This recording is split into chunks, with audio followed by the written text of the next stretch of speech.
the tanker had no reason to stop.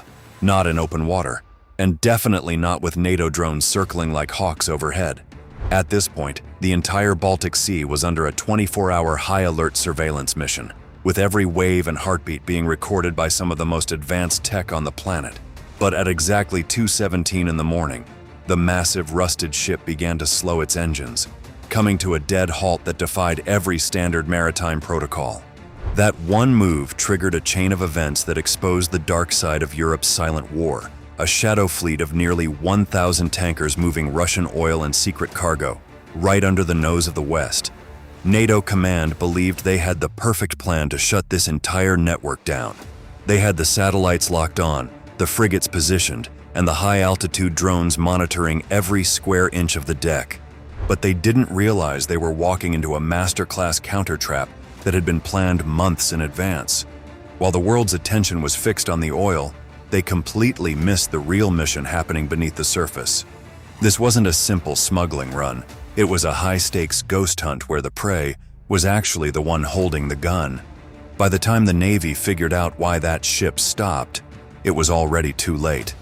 For months, NATO intelligence lost sleep over one specific ship. It moved between sanctioned Russian ports and secret handoff points in the middle of the ocean. But chasing it was like trying to catch smoke in a windstorm.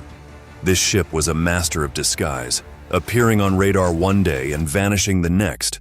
It never used the same name twice, and always went dark by killing its tracking signal the moment it hit international waters. Every time the Navy thought they had it cornered, it vanished into the fog as if it had never existed. Analysts in Washington and Brussels were convinced this wasn't just a random oil tanker. They saw it as the lifeblood for black market operations, shuttling fuel to private mercenaries and top-secret missions that Russia didn't want its name on. They called it the ghost tanker, and the pressure to stop it was reaching a breaking point. Then, the high-stakes gamble finally paid off.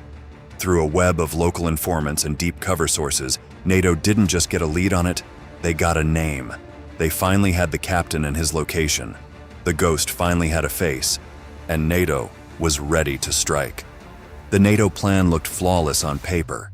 The goal was to let the smuggler believe he'd successfully slipped through the cracks, only to catch him red-handed the moment he started his transfer. 3 days ago, satellites saw the tanker suddenly veer off the normal commercial shipping lanes and head for a dead zone in neutral waters, a place where ships go when they want to disappear from the world. NATO moved its pieces with total radio silence. A high-tech frigate sat just over the horizon, where radar couldn't touch it. A nuclear-powered submarine hid beneath the ocean's thermal layers to stay invisible to sonar. And miles above, 2 drones were locked onto the deck, with cameras sharp enough to read a soda can label from the stratosphere. But the command gave a direct order. They shouldn't engage.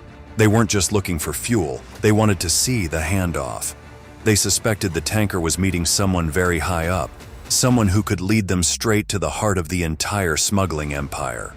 If you're finding this deep dive into the Shadow Fleet as wild as we are, make sure to hit that subscribe button and turn on notifications. It helps us keep bringing you these secret histories, so thanks for the support. At 2:17 a.m., the ocean was dead silent. The tanker cut its engines and drifted into the darkness. High above, the thermal cameras on the NATO drones lit up as they picked up a massive heat bloom on the deck, fuel lines being primed for a heavy-duty transfer. Then, a second ship materialized out of the darkness. This wasn't another rusty tanker. It was a blacked-out high-speed interceptor with a hull designed to be a ghost on radar. NATO command immediately pulled the trigger on Phase 2. The drones dipped low and signal teams began intercepting encrypted radio chatter between the 2 vessels. The smaller boat slammed into the side of the tanker, latched on, and the fuel began to flow at max capacity. But then, the officers in the command center saw something that made them pause immediately. The secondary vessel was plugged into the tanker's main computer. It was uploading a massive, terabyte-sized data dump. This wasn't a gas station run. It was a high-stakes information handoff. The ghost tanker was acting as a floating hard drive for stolen intelligence. Within seconds, cyber teams detected an encrypted data burst. This wasn't navigation talk. It was military-grade encryption being pushed through a high-bandwidth uplink. What's even weirder is that it wasn't being sent to Moscow. It was being broadcast in every direction at once, like a lighthouse beacon made of digital noise. The submarine commander realized the truth instantly. He radioed back to headquarters that they're not refueling. Instead, they were triangulating information. The ghost tanker knew it was being watched the whole time, and it just used NATO's own surveillance grid to find exactly where every ship and drone was hiding in the dark. The burst was so complex that the NATO drones had to boost their power just to keep tracking it.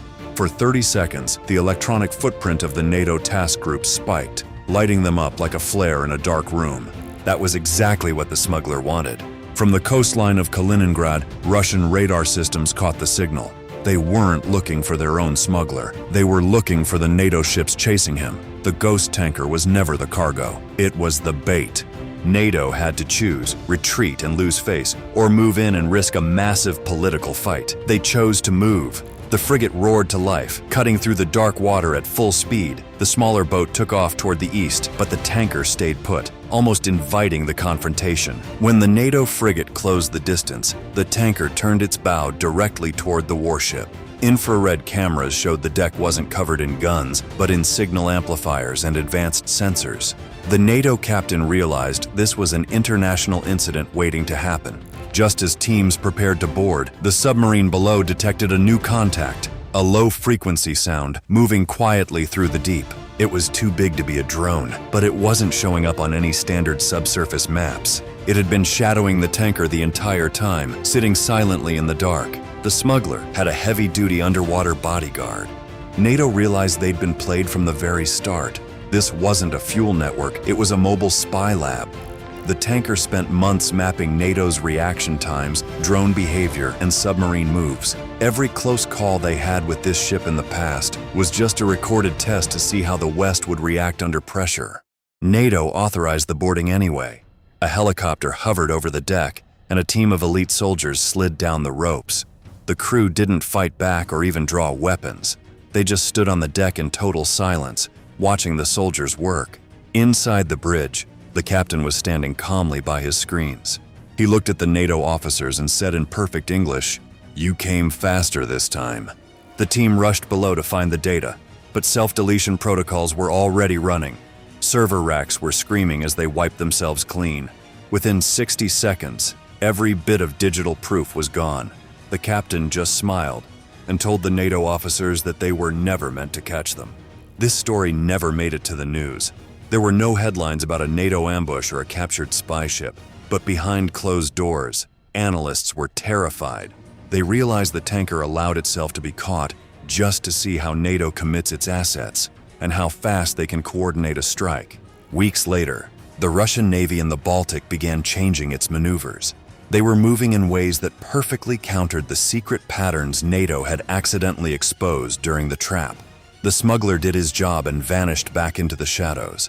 NATO thought they were the hunters, but in the world of modern ghost ships, the one being chased is usually the one steering the entire game. Thanks for watching this investigation. If you found this story as crazy as we did, drop a like and let us know in the comments what kind of operations we should cover next. We'll see you in the next one.